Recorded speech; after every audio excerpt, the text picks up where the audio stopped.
What if I told you the best way to influence someone is to stop trying to persuade them at all?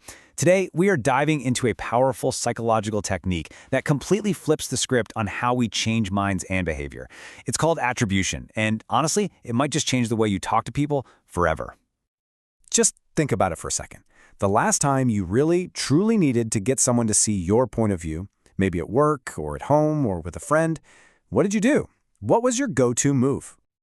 I'm going to guess that whatever you just thought of was some form of persuasion. But here's the wild idea.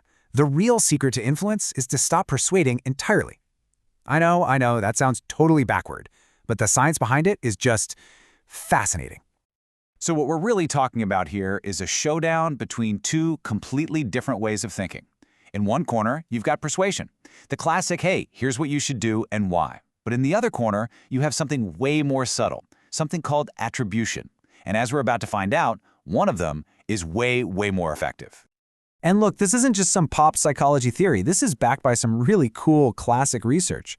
So let's actually travel back in time to a landmark experiment that put persuasion and attribution head to head.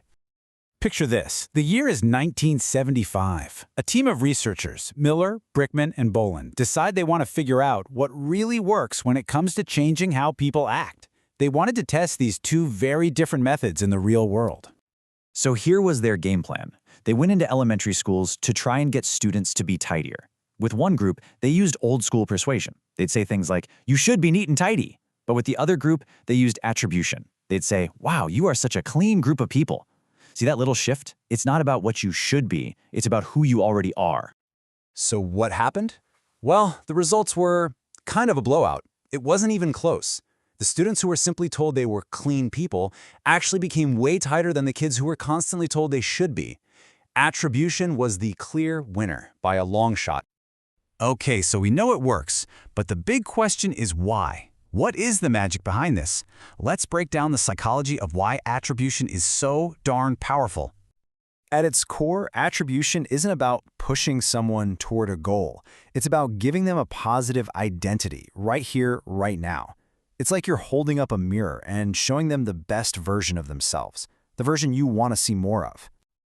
And this works because it taps into something incredibly deep in our brains, our need to be consistent. I mean, nobody likes to feel like a hypocrite, right?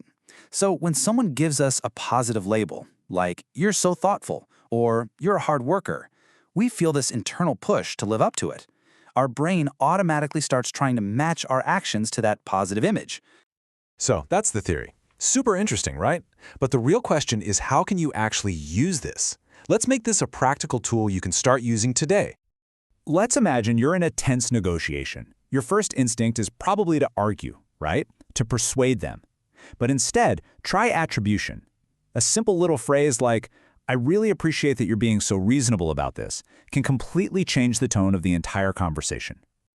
Just look at the difference here.